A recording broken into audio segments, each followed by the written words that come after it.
This is NDTV. And you're watching NDTV Prime. In association with Micromax. Nothing like anything.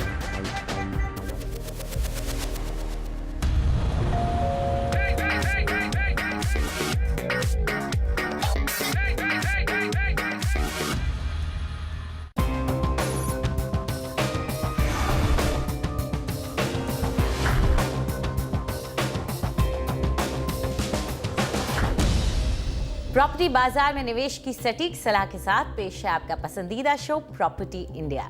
हमारे real estate experts के साथ जानिए कहां आपके बजट में मिल रही है सही प्रॉपर्टी और कहां पर निवेश आपका पैसा कर देगा दुगना। आपके सवालों के जवाबों और रियल एस्टेट की हर बड़ी खबर के साथ मौजूद हैं हम। नमस्कार, मैं हूं अंजलि इस्टवाल। इसके अलावा अगर आप प्रॉपर्टी पर और ज्यादा जानकारी चाहते हैं तो आप हमारी वेबसाइट ndtv.com/property पर जा सकते हैं। चलिए एक नजर डाल लेते हैं कि आज क्या क्या है खास। महाराष्ट्र सरकार ने माड़ा से अपनी कॉलोनियों में विस्तार की संभावनाएं तलाशने को कहा। जमीन की कमी से जूझता माड़ा क्या बना पाएगा किफायती मकान। रिहाइश या निवेश के लिए शहर के कौन से इलाके हैं सबसे बेहतर, पाइए अपने सवालों के जवाब। और प्रॉपर्टी नियामक बिल को किया कैबिनेट ने मंजूर, पर संशोधनों के बाद खरीदारों का कितना होगा फायदा।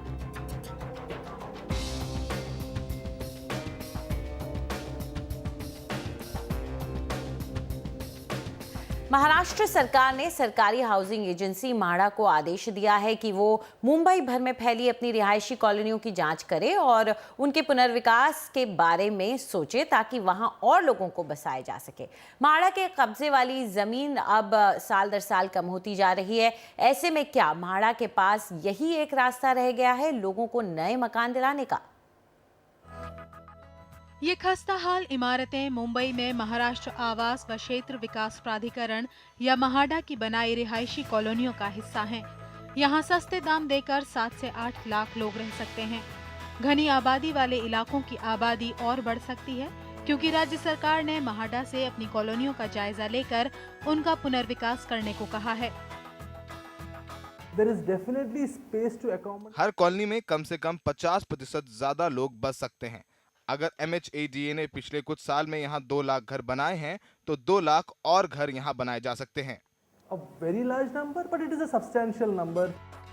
महाडा का लैंड बैंक घटता जा रहा है जिससे सस्ते मकान बनाने के उसके इरादे खतरे में पड़ गए हैं। इसका इकलौता इलाज मौजूदा कॉलोनियों में और घर बनाना है।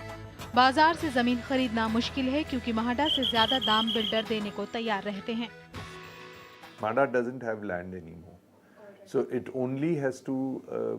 यहाँ लैंड बैंक नहीं है, माडा के पास जमीन भी नहीं है, तो ये सिर्फ इमारतों का पुनर्निर्माण कर सकता है।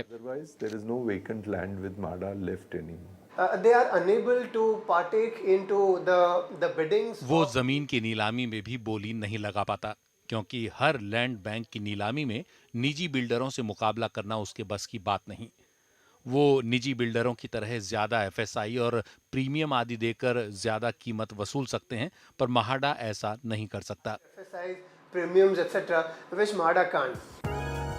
हालांकि महाडा अपने दम पर इसे करना चाहता है, लेकिन उसे प्रीमियम और FSI तय करते समय ये ध्यान रखना होगा कि घरों के दाम सस्ते ही रहें।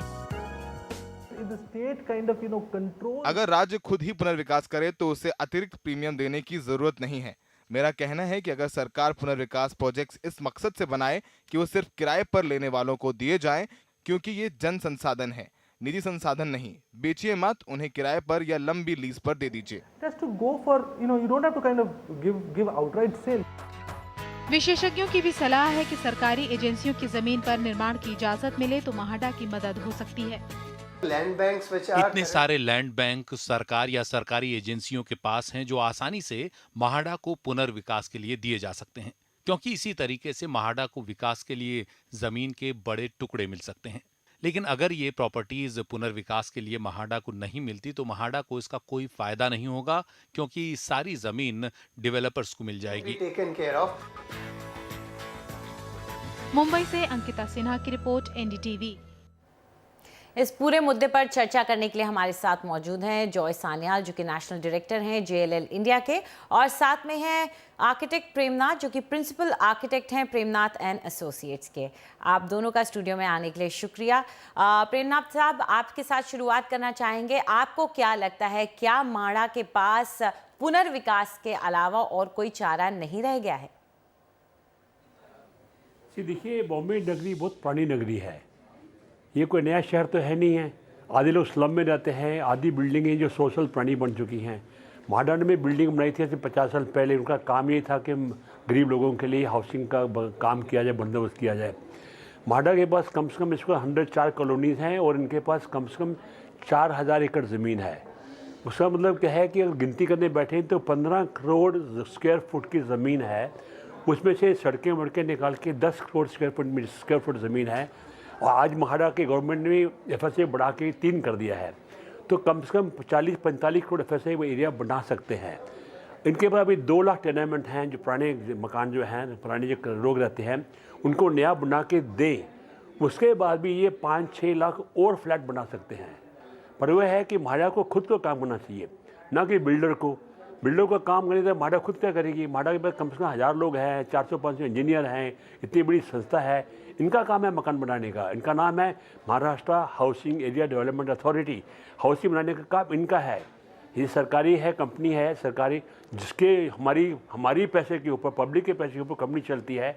इनका काम धंधा करना नहीं है, इनका काम मकान बनाना है।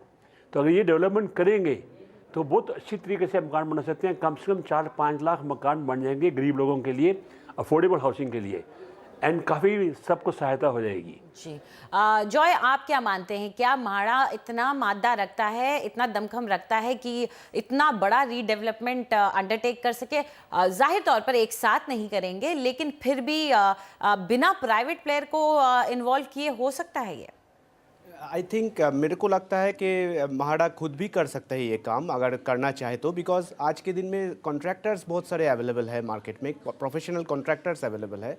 तो कॉन्ट्रैक्टर्स को अपॉइंट करके, आर्किटेक्ट्स को अपॉइंट करके, प्रोजेक्ट मैनेजर्स को अपॉइंट करके अच्छी तरह ये प्रोजेक्ट को cost effective and timely execution किया जा सकता है, ऐसा मैं मानता हूँ। जहाँ तक प्राइवेट पार्टीज़ को इन्वॉल्व करने की बात है, PPP मॉडल को इस्तेमाल करने की बात है, वो भी सक्सेसफुल रह चुका है हमारे कंट्री में, डिफरेंट सिटीज़ में। महाडा के लिए भी सक्सेसफुल रह चुका है। तो उनको अगर इन्वॉल्व करेंगे तो महाडा को रेवेन्यू बहुत ज़्यादा आता है, गवर्नमेंट को रेवेन्यू थोड़ा बढ़ता है। तो उस पॉइंट ऑफ व्यू से गवर्नमेंट इसको एक अच्छी पॉजिटिव तरीक़ा से देखता है। बट प्रेमनाथ साहब जैसे बोलते हैं, रेवेन्यू बनाना गवर्नमेंट का मकसद नहीं होना चाहिए, घर बनाना होना चाहिए महाडा का मकसद, जो कि मैं सहमत हूँ उस मामले में। और घर बनाना महाडा को डायरेक्टली करना चाहिए। उसमें आई थिंक महाडा जो घर के जो रहने वाले लोग हैं, अल्टीमेटली जो EWS सेक्शन है या पुअर पीपल है, उनके लिए एक अच्छा सर्विस प्रोवाइड कर सकते हैं। जी, प्रेमनाथ साहब, आप क्या मानते हैं कि जहां अगर प्राइवेट एंटिटी इन्वॉल्व हो जाती है तो क्या कॉस्ट फैक्टर भी बढ़ जाता है? नहीं जी, मेरी बात बताओ, अगर प्राइवेट डेवलपर को देते हैं तो क्या करेंगे? उनसे थोड़ा प्रीमियम चार्ज करेंगे। जो भी महाडा सोचती है प्राइवेट बिल्डरों को देने के हिसाब से उनको 10,000 करोड़ का फायदा होगा। 10,000 करोड़ तो फायदा बनाएगा महाडा वाले, तो बिल्डर बनाएगा 20,000 करोड़ वो बनाएगा, तो कॉस्ट कहाँ बढ़ जाएगी? पब्लिक को पैसा देना पड़ेगा सब। ये अगर गवर्नमेंट खुद काम करती है, प्राइवेट आर्किटेक्ट लगाती है, कंसल्टेंट लगाती है, बिल्डर को लगाती है। दिल्ली में शुरू किया लोग ने, दे टेकन प्राइवेट कंसल्टेंट को लगा के, प्रोजेक्ट मैनेजमेंट को लगा के, कदवाई नगर बन रहा है, आशा नगर बन रहा है, गांधीनगर बन रहा है। बॉम्बे में भी ये करते हैं, पहले भी करते थे। अभी खुद करेंगे तो उनकी कॉस्ट कम हो जाएगी, प्रॉफिट जो है उसका फ़ायदा होगा, तो ज़्यादा मकान बनेंगे, सस्ते मकान बनेंगे, and they can have profit भी बन सकता है। आगे बढ़ते बढ़ते और मकान बढ़ सकते हैं। अदरवाइज यह पड़ा रहेगा, खाली बातें करते करते 3-4 साल पानी निकाल दिए उन्होंने। काम करें तो ये 2-3 साल के अंदर, 5 साल के अंदर पूरा काम कर सकते हैं कम्प्लीटली। कोई बड़ी मुश्किल बात नहीं है। अच्छे टीम अवेलेबल हैं, अच्छे कॉन्ट्रैक्टर्स अवेलेबल हैं, अच्छे आर्किटेक्ट्स अवेलेबल हैं, अच्छे कंसल्टेंट अवेलेबल हैं। खाली इनको थोड़ा काम करना पड़ेगा, ये नहीं खाली बैठ के कुछ। जी हाँ जी। जॉय, यहाँ आपसे जानना चाहूँगी, क्या इस तरह का रीडेवलपमेंट, लार्ज स्केल का रीडेवलपमेंट महाडा ने पहले किया है जिसको वो एक ब्लूप्रिंट बना के चल सकता है? नहीं, आई थिंक एक साथ इतने बड़े काम कभी किया नहीं है महाडा ने, बट छोटे छोटे काम तो बहुत सारे किया है। तो उसको आज जो सिचुएशन है देश में, प्रोफेशनल बहुत लोग है अवेलेबल है, तो मैं ये सोच रहा था कि आई थिंक म्हाडा अगर गवर्नमेंट प्लेयर के हिसाब से ये प्रोजेक्ट को अपने दम पर ही ले तो भी ये एक अच्छे मिसाल के तरीक़ा से किया जा सकता है। बट आई थिंक म्हाडा का मकसद क्या है वो हमें समझना चाहिए। म्हाडा का मकसद अगर घर बनाना है, EWS हाउसिंग बनाना है, तो फिर उस पर ध्यान देना चाहिए, ना कि रेवेन्यू क्रिएशन में, जनरेशन में ध्यान देना चाहिए। Revenue generation, yes, it can be a part of the whole thing, but that should not be the prime objective of any government agency.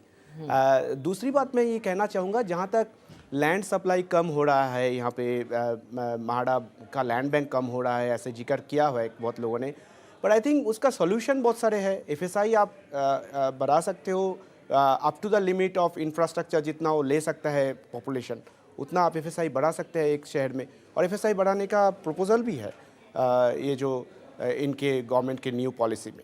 जी, नए डेवलपमेंट प्लान में हम देख रहे हैं कि FSI पे भी जोर दिया जा रहा है, लेकिन प्रेमनाथ साहब, आपको क्या लगता है, क्या म्हाडा, क्योंकि हमने पिछले लॉटरी में देखा म्हाडा का जो मकान आ रहे हैं वो किफ़ायती उतने हम नहीं कहेंगे अब, तो क्या एक मुंबई कर के लिए किफ़ायती मकान अब मुश्किल बात हो गई है?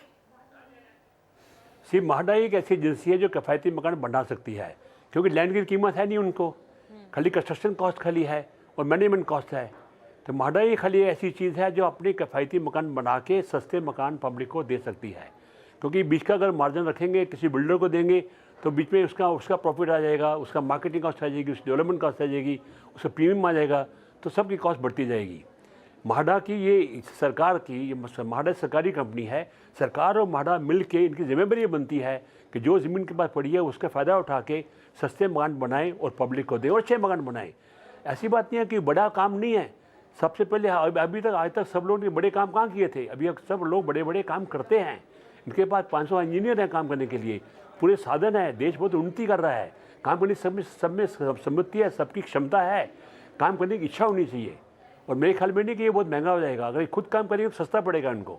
जी, जॉय, जो लोग अभी रह रहे हैं, बसे हुए हैं इन कॉलोनियों में, उनको इस चीज़ के लिए तैयार करना, क्योंकि रीडेवलपमेंट जब करने जाते हैं तो ये बड़ी दिक्कत आती है कि लोग माने ना माने, तो उसके लिए तैयार करना कितना बड़ा चैलेंज होगा। लेकिन अगर एक प्राइवेट बिल्डर आता है और म्हाडा खुद करता है, उससे भी कितना फ़र्क पड़ जाता है? आई थिंक आपने बहुत अच्छा सवाल पूछा है। ये एक प्रैक्टिकल ऑब्स्टेकल खड़ा हो जाता है कोई भी रीडेवलपमेंट प्रोजेक्ट में, कि ज़्यादा से ज़्यादा लोग अगर रीडेवलपमेंट के फेवर में नहीं हो तो उस सोसाइटी को रीडेवलपमेंट करना और उस कॉलोनी को रीडेवलपमेंट करना बहुत दिक्कत वाली बात हो जाती है।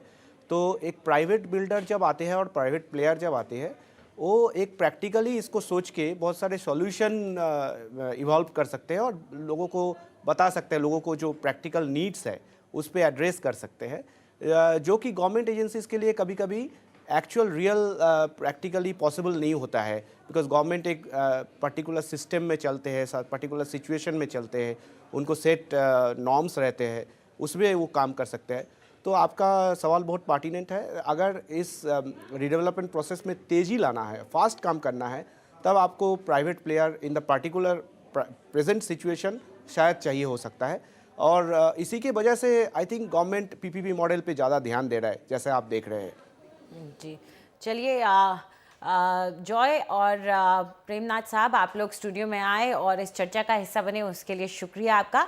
तो म्हाडा के पास ज़मीन की कमी कह रहे हैं, लेकिन अगर ये पूरा जो उसकी कॉलोनियों का इलाका देखें तो उसके बाद ज़मीन की कमी नहीं कही जा सकती। बस ज़रूरत है थोड़ी सोच की, थोड़ी कोशिश की, थोड़ी इच्छा शक्ति की। अगर इस इलाके का पुनर्विकास किया जाता है तो मुंबई की सबसे बड़ी समस्या, एक किफ़ायती मकान ढूंढना, उसका हल ढूंढा जा सकता है।